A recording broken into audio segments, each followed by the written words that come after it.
ഓണം എല്ലാവർക്കും തന്നെ ആഘോഷമാക്കുന്നതിന് വേണ്ടി ഒരു കുറവും വരുത്താതിരിക്കുന്നതിന് വേണ്ടി തന്നെയാണ് സാമൂഹ്യ സുരക്ഷാ ക്ഷേമനിധി പെൻഷൻ്റെ അടുത്ത ഗഡു കൂടി 1600 രൂപ കൂടി ഇപ്പോൾ വിതരണം ആരംഭിച്ചിട്ടുണ്ട്.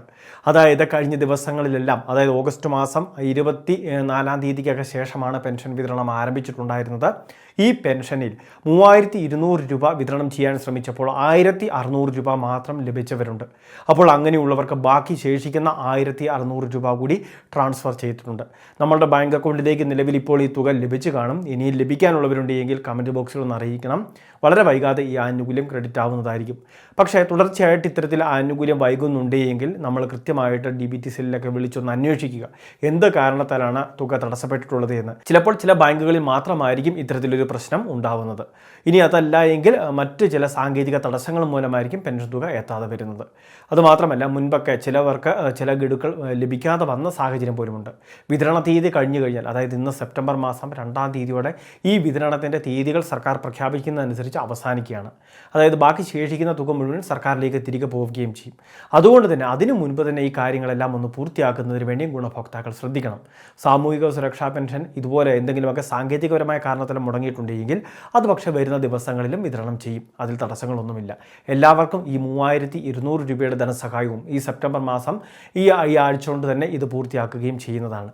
ഇനി പ്രധാനമായിട്ട് ശ്രദ്ധിക്കേണ്ടത്, ഈ ഒരു പെൻഷൻ ആനുകൂല്യമെല്ലാം മുടങ്ങാതെ ലഭിക്കണമെങ്കിൽ നമ്മളെല്ലാം തന്നെ ആധാർ അധിഷ്ഠിതമായിട്ടുള്ള മസ്റ്ററിങ് ചെയ്യണമെന്ന് സർക്കാർ അറിയിച്ചിട്ടുണ്ടായിരുന്നു. ആ ഒരു തീയതിയും ഈ മാസം 10-ാം തീയതിയോടെ അവസാനിക്കുകയാണ്. സെപ്റ്റംബർ 10-ാം തീയതി ബുധനാഴ്ച വരെയാണ് ഇതിനു വേണ്ടി സമയം അനുവദിച്ചിട്ടുള്ളത്. ഈ സെപ്റ്റംബർ മാസത്തെ വിഹിതം സർക്കാർ അനുവദിക്കുന്ന സമയത്ത് ഈ മസ്റ്ററിങ് ഇനി ആരെങ്കിലും ചെയ്യാനുണ്ടെങ്കിൽ അവർക്ക് ഇനി ആനുകൂല്യം തടസ്സപ്പെടുന്ന രീതിയായിരിക്കും. അതായത് അവരുടെ അക്കൗണ്ട് താൽക്കാലികമായിട്ട് മരവിപ്പിക്കുന്ന ഒരവസ്ഥയാണ് ഉണ്ടാവുക. അതായത് ഇനി അങ്ങോട്ട് തുക ലഭിക്കുന്നതല്ല. പിന്നീട് എന്നാണോ ഇവർ മസ്റ്ററിങ് ചെയ്യുന്നത്, ആ മാസത്തെ പെൻഷൻ വിഹിതം സർക്കാർ അനുവദിച്ച ശേഷമായിരിക്കും അത് അക്കൗണ്ടിലേക്കൊക്കെ ലഭിക്കുക. അതിനു മുൻപ് എത്ര നാൾ കുടിശ്ശിക വരുന്നു ആ തുകയൊന്നും തന്നെ നമുക്ക് ലഭിക്കുന്നതല്ല.